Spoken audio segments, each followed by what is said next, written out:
Bila shaka elimu ni ufunguo wa maisha, na katika maisha wengi wanahitajia elimu kuweza kufikia ndoto mbalimbali.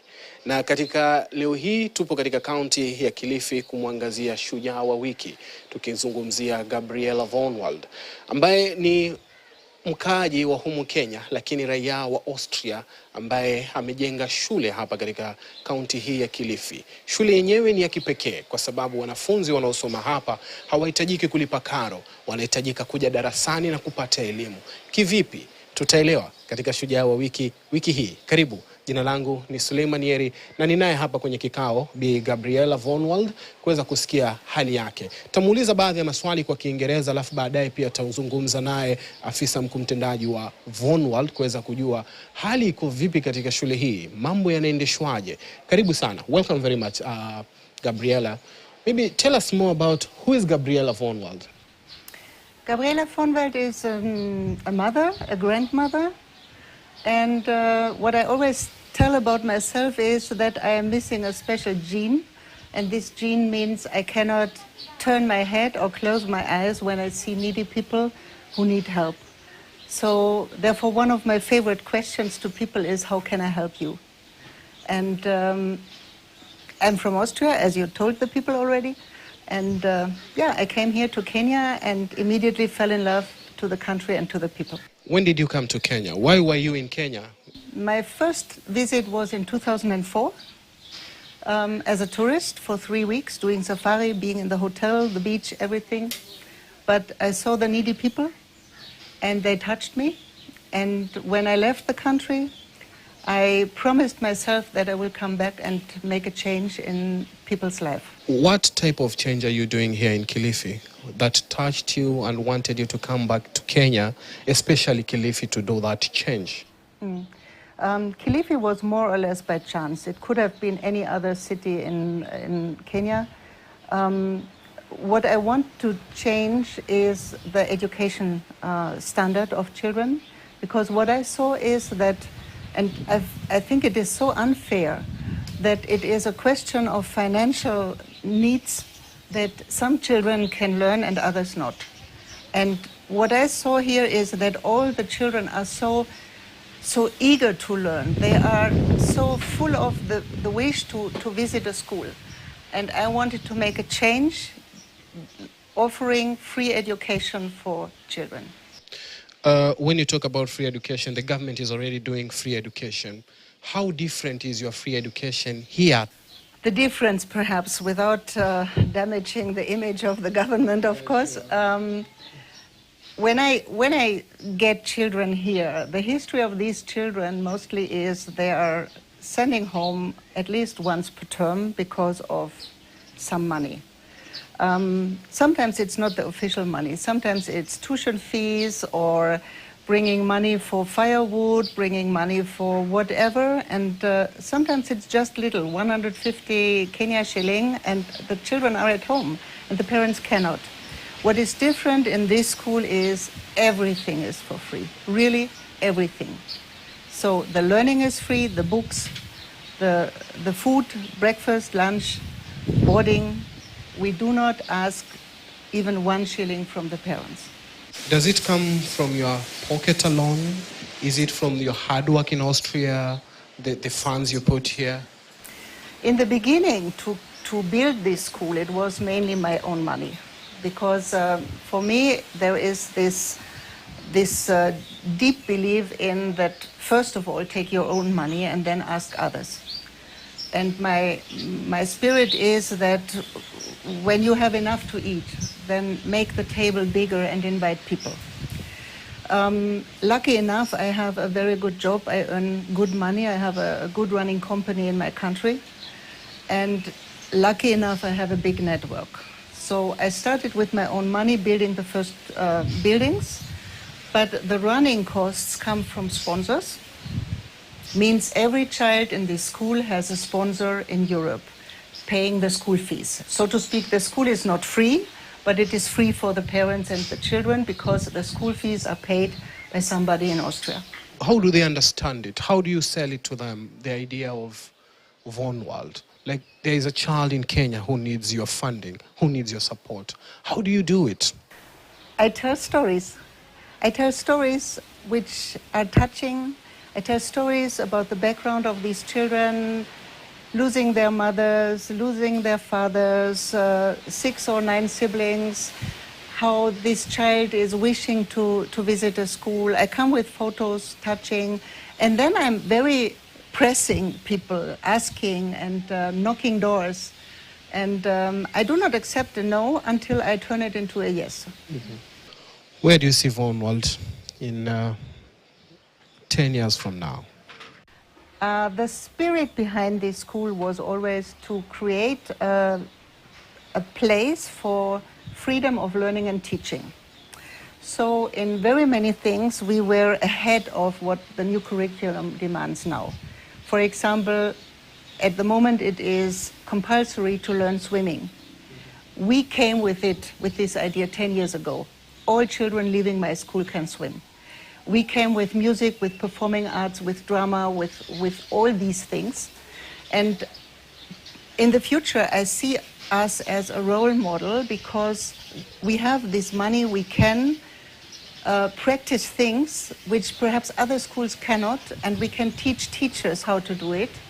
For example, we operate with tablets. All our children have tablets, so we do this digital learning. My aim is to prepare children for the future world and not only teach them how to read and to write and then are unemployed. When you say you're preparing them for the future world, is it skill-based? After here, are you looking, because I've seen just secondary school here, from ECD, primary to secondary school. So are you planning to also have a tertiary here where they can have skills transferred to them later? We pay our students up to end of university, up to end of college or TVET. So we have at the moment about 100 kids in different universities in the country, different colleges. We have already alumni who finished, who work, who have job opportunities.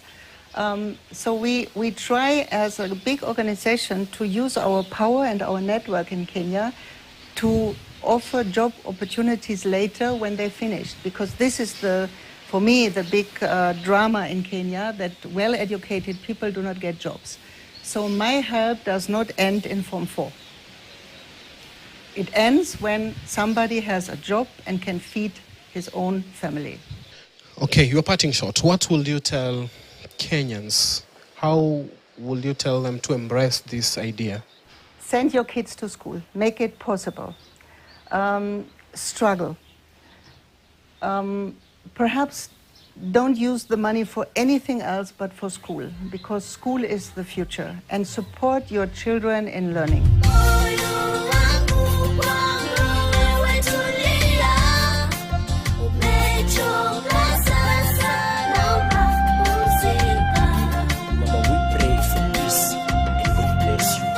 Katika malengo ambayo yanaendelezwa na Vonwald, lazima kuna yule ambaye anayabeba na kuhakikisha yanatimizwa, kwa sababu lengo kuu la Gabriela Vonwald ni kuhakikisha vijana ama wanafunzi kutoka familia maskini wanafikia ndoto zao hadi za kupata ajira au kujiajiri. Lakini anapokuwa kule Austria, nani ambaye ni shujaa wa vijana hawa hapa nchini Kenya, ambaye anahakikisha maono haya na malengo yanaweza kuafikiwa bila kufeli mahali popote na asihisi kwamba amebanwa? Takuwa nikizungumza naye pia afisa mkuu mtendaji wa Vonwald, Jonathan Guyo, kuweza kutufahamisha na kujua kile kinachoendelea katika shule hii, hasa wakati Gabriela anapoondoka na kwenda kule nyumbani Austria. Bwana Guyo, karibu.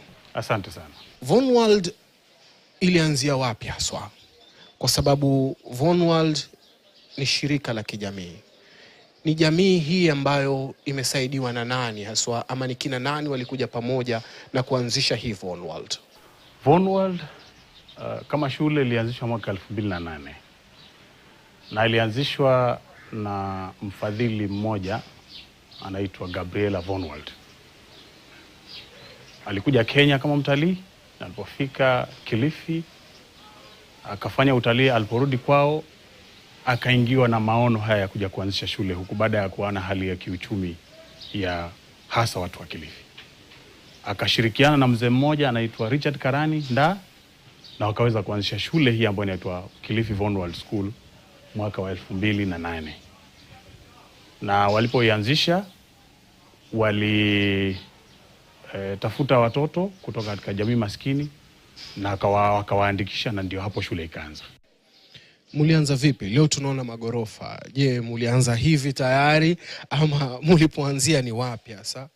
Hii shule ilianza katika madarasa yaliyojengwa na udongo, ama niseme darasa moja. Ilikuwa darasa moja tu. Na hilo darasa lilikuwa ni kanisa. Lakini Jumapili ni kanisa, katikati ya wiki ni darasa, kwa sababu ya kuwapa nafasi wale watoto wametoka katika jamii maskini angalau waweze kupata elimu. Kulikuwa na walimu watatu wakati huo. Mwalimu mmoja anaitwa Samson Mwambegu ambaye sasa hivi amechukuliwa na kaunti ya Kilifi, yani mwalimu anafanya kazi. Mwingine alikuwa anaitwa Nelly Kwekwe, alafu na mwingine ambaye kwa sasa nimemsahau jina, lakini hao ndio walikuwa walimu kwa wakati huo. Na bwana Richard Karani akashirikiana na mama Gabriela Vonwald wakaanzisha shule wakati huo ikiwa ni darasa moja kisha ni kanisa, nyumba ya udongo. Changamoto ilikuwa ipi kuanzisha wakati huo? Kwa sababu kuna zile taasubi ziko katika maeneo haya kwamba ni mzungu atawachukua akawauze, vitu kama hivyo. Muliondoaje hiyo tashwishi ya wazazi na kuwashawishi kwamba hapa tumekuja kuwasaidia kwa elimu ya mtoto wako na sio hayo ambayo mnayasikia kule nje ambazo ni kasumba huwa? Asante sana, hilo ni swali zuri. Na ni kweli kabisa kulikuwa na baadhi ya changamoto ambayo mojawapo ni hiyo. Jambo ambalo lilitusaidia pakubwa ni kwamba tulihusisha viongozi katika nyanjani, chifu, wazee wa mtaa, tuliwahusisha kikamilifu, na tukawa tunaweka mikutano ya kuhamasisha umma kwamba nia ya kuanzisha mradi huu si nyingine bali ni kuwapa watoto kutoka katika jamii maskini fursa ya kuweza kwenda shule na kupata elimu. Sasa hii mikutano ya hamasa ya mara kwa mara iliwafanya wakajenga imani ya kwamba ni kweli jambo hili si jambo la mzaha, ni jambo ambalo linaleta faida katika jamii yetu. Na hiyo ndio ilisababisha mpaka saa hii shule imejaa, na hata wengine wanakosa nafasi kwa sasa. Wanaomba nafasi lakini hawezi kupata sababu shule imejaa, madarasa yote yamejaa. Mchakato kwa kuchagua vijana, kwa kuchagua wanafunzi wanaojiunga na shule unafanywa vipi hasa? Naam. Tuna ofisi hapa ama kitengo cha maslahi ya watoto, tunaita Child Protection Department. Kitengo hiki ndio ambacho kinahusika kupokea maombi kutoka kwa umma, na baada ya kupokea maombi kuna kamati ambayo inakalia haya maombi kuyajadili na baadaye kutembelea hizi familia ili kuhakikisha kwamba habari ambazo wamezikusanya kuhusu hawa watoto ni sahihi. Baada ya kuhakikisha hivyo, sasa ndio watoto wanapewa fursa ya kujiunga na shule, aidha hapa katika shule ya Vonwald au shule nyingine katika maeneo ambayo ya Kilifi kwa jumla. Tofauti ya mradi wa Vonwald na miradi mingineyo ambayo ipo nchini Kenya ni ipi? Kwa nini unahisi kwamba mradi huu ama shule hii ya Vonwald ni tofauti kabisa humu nchini Kenya na haujawahi kuwepo, na kama uwepo haujawahi kuonekana kama huu? Jambo la kwanza, ninahisi kwamba shule hii ya Vonwald ni ya kipekee kwa sababu shule katika hii nchi yetu ya Kenya zimegawanywa mara mbili. Kuna shule za kibinafsi na shule za umma. Sasa hii shule ya Vonwald iko kipekee kwa sababu mbali na kwamba ni shule ya kibinafsi, ni shule ya ufadhili. Ina maana kwamba mtoto anapofanyiwa assessment, anapokaguliwa na kuonekana kwamba anafaa kuingia katika ufadhili, hata mzazi wake hatalipa hata shilingi. Na atachukuliwa, atasomeshwa mpaka aweze kufikia kiwango cha kujitegemea mwenyewe. Inamaanisha kuanzia nursery mpaka college au university. Akishakuwa amemaliza na ameajiriwa, sasa shirika la Gapeka na shule ya Vonwald limemaliza kazi yake. Huo ni utofauti ambao ni sijawahi kuona katika mradi mwingine ama shule nyingine yoyote ile. Lakini wazazi wanasema mnawalazimisha kuleta kuni, ama kuni ndio karo?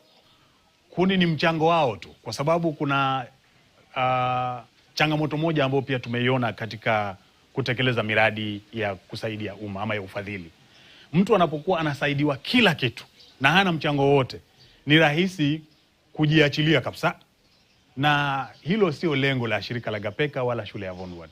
Lengo ni kwamba mtu anapokuwa anafadhiliwa, yeye naye ajikakamue aweze kuweka mchango fulani, ndio aweze kujihisi kuwa yeye pia ni sehemu ya ule ufadhili. Ndio. Wazazi, manake umezungumzia mzazi kubwaga manyanga, yani hataki kufanya lolote, lakini mzazi aweze kuwajibika ili kuhakikisha kwamba mwanawe enzi ile elimu na anaibeba ile elimu, kuhakikisha kwamba hata kama analipiwa pia nitatia bidii na kufanya matokeo mazuri. Mnawajibishaje hawa wazazi? Manake wengi wametoka katika maisha ya umaskini na uchochole. Naam, tuna sera ambazo tunazitumia kuwafanya wazazi wawajibike. Kwa mfano, tunapokuwa tunawatembelea katika familia zao, maana sisi huwa tunafanya ufuatilizi wa watoto, matokeo yao, ufuatilizi pia wa wazazi, namna wanavyowajibika kuchangia katika ufadhili huu. Sasa wakati tunafanya ufuatilizi katika majumba yao, saa nyingine unaenda kukuta kuwa mzazi hana kitanda. Sasa tunapokuwa tunakuta kwamba kuna uhitaji wa kitanda, maana mtoto yalala chini, huwa tunampa changamoto mzazi, tunamwambia ukinunua godoro saizi hiki kitanda, nasi pia tutakununulia kitanda. Sasa kwa njia moja ama nyingine nao pia wanajikakamua, maana tunawapatia changamoto ambayo wanaifanyia kazi. Wakishaifanyia kazi, sisi nasi pia tunaingilia pale, tunatoa ufadhili.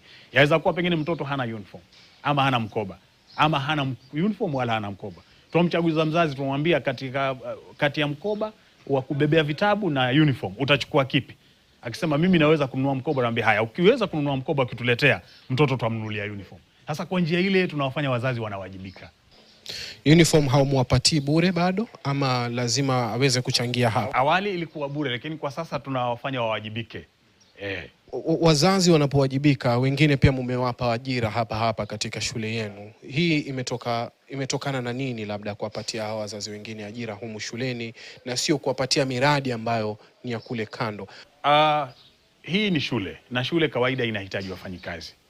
Na sisi kwa sababu tunajua kuwa ni shirika la ufadhili na hii shule ni ya ufadhili, hatuoni maana ya kuleta watu kutoka pengine sehemu nyingine kwa sababu wanahitaji ajira, na watoto hawa wazazi hawa watoto ambao wanasoma hapa pia wangehitaji ajira. Kwa hivyo tunapoona kwamba mzazi ana uwezo wa kufanya kazi fulani na hapa tuko na nafasi ya kazi, tuampa yeye nafasi ya kwanza, kwa sababu anapokuwa amepata ajira atakuwa na uwezo wa kupata mapato ya mara kwa mara kila mwezi, ambayo itamsaidia pia yeye aweze kushughulikia mahitaji mengine ya watoto na ile familia yake kwa jumla kule nyumbani. Kwa hivyo hiyo ndio sababu tunawapatia nafasi ya kwanza wazazi wakati kumetoka nafasi za kazi. Unazungumza na motisha fulani, unazungumza na ari fulani kwamba una imani kubwa sana na Vonworld. Kipi kinakupa msukumo? Kipi kinakufanya kwamba ukiamka Vonworld unataka kuifikisha pale mbele, hatua ya jana inakuwa ya jana, unasongeza tena moja? Asante sana, swali zuri. Mimi nimelelewa katika hali ya uchochole. Mimi binafsi najua kukaa nyumbani kwa kukosa karo, si mara moja na si mara mbili. Zungumzia nyumbani wapi? Nyumbani kwetu hasa Gongoni kule kunatoka chumvi. Huko ndio kwetu kwa kuzaliwa. Na kwa sababu hiyo singependa maisha niliyoyapitia mimi hawa watoto ambao sasa wanainukia wapitie maisha kama hayo. Kwa hiyo ndio maana nikiamka asubuhi naona nimepata fursa nyingine ya kuweza kumfanya mtoto kutoka katika jamii maskini aweze kuboresha maisha yake. Hilo ndio wala nisukuma sana. La pili ni kwamba wale ambao tayari tushawalea katika mfumo huu au ufadhili wetu, kuna wengine washapata kazi. Hata hapa katika hospitali za Kilifi kuna baadhi ya wanafunzi wetu huko wamemaliza na wanafanya kazi. Wengine ni mawakili wanasomea uwakili, wengine wamemaliza ni walimu, hata hivyo wanafundisha shule ya second huku Magarini. Kuna mwalimu wetu huko ambaye, na wengine wengi tu siwezi kuwataja wote. Kwa hivyo ninapoona yale matunda ya kazi ambayo tumeifanya hapa, hilo lanitia motisha sana kuendelea kufanya hii kazi. Changamoto zimekuwa zipi? Manake hakuna safari ambayo inakosa milima, mabonde, changarawe, miba. Yenu imekuwa vipi kutoka 2008 hadi sasa hivi 2024? Unahisi wapi ambapo kidogo gari lenu lilipata gurudumu, lilipata pancha? Asante sana kwa swali hilo zuri. Kusema kweli, jambo lolote jema halikosi changamoto kama ulivyosema. Changamoto kubwa ambayo tuko nayo hapa wakati tunataka kufanya kujenga mijengo ile msingi ama miundo msingi kama madarasa ama bweni, ufadhili huu wa miradi mikubwa ambayo inahitaji pesa nyingi huwa si rahisi sana kufanyika. Ulipewa karo mtoto kila mwezi, tunashukuru Mungu, hatuna changamoto sana. Tukipata mfadhili anawalipia, lakini tukiwa tuna mradi mkubwa ambao tunataka kujenga hapa, inatubidi sasa tunachukua muda mwingi kutafuta ufadhili na ili tuweze kupata na hawa watoto wanahitaji mabweni, wanahitaji kama sasa hivi pale tunajenga jumba multipurpose hall behewa la watoto kufanyia mazoezi. Miradi kama hii huwa inatupatia changamoto kiasi kuweza kuitekeleza kwa sababu inahitaji pesa nyingi. Changamoto nyingine ni ushirikiano kutoka kwa wazazi. Kila soko alikose mwenda wazimu, Waswahili husema. Sasa kuna wengine ambao wanatusumbua katika kutekeleza miradi kwa sababu ukijaribu kuwaelekeza wanachukua muda kuchukua mwelekeo ule ambao wanafaa kuchukua ili wawajibike kwa sababu ya kuwasaidia hawa watoto wao. Inakuwa changamoto. Nataka kutoa mfano mmoja. Mzazi sangine wamnunulia kitanda ama amnunulie baskeli mtoto wake ili aweze kufika shule kwa wakati. Ile baskeli ikiharibika, hata angalo kuirekebisha shilingi 100 ama 50 inakuwa shida. Paka baskeli yawe kwa nyumbani, saa nyingine hata yauzwa. Saa nyingine kitanda kinauzwa. Kitanda kinunuliwa mtoto ufadhili, mzazi anaamua kukiuza. Hizi ni changamoto ambazo tumekuwa nazo, lakini hazituvuji moyo kwa sababu wale wanaofanya hivyo ni wachache. Wale ambao wanawajibika ni wengi. Kwa hivyo hilo linatutia moyo pia. Kesho ya Vonwald unaionaje tunapomalizia kipindi? Kesho ya Vonwald bila shaka itakuwa inang'aa sana kuliko ya leo. Natarajia kuona matunda yetu mengi zaidi. Pengine siwezi kusema katika nchi yetu ya Kenya tu, lakini hata katika nchi za nje. Tunatarajia kuona wanafunzi wetu wengi wamemaliza na wameajiriwa na wamerudi tena kusaidia huu mradi kuendelea mbele ili wengine pia wakaweze kufikiwa. Hayo ndio maono yangu. Muko na darasa la muziki. Kuna muziki ambao mnajitengezea shule yenu ama mnatengezea tu wasanii wa nje peke yake? Tumeanza safari ya kutengeneza muziki yetu wenyewe. Hata hivi ninavyosema kuna wimbo wa shule unaitwa Vonwald Anthem. Huko tayari umetengenezwa na watoto wetu hapa, wameutunga na wakaucheza wakamaliza. Kwa hivyo tumeanza kutunga muziki yetu kupitia kwa watoto ambao tumewafundisha muziki hapa.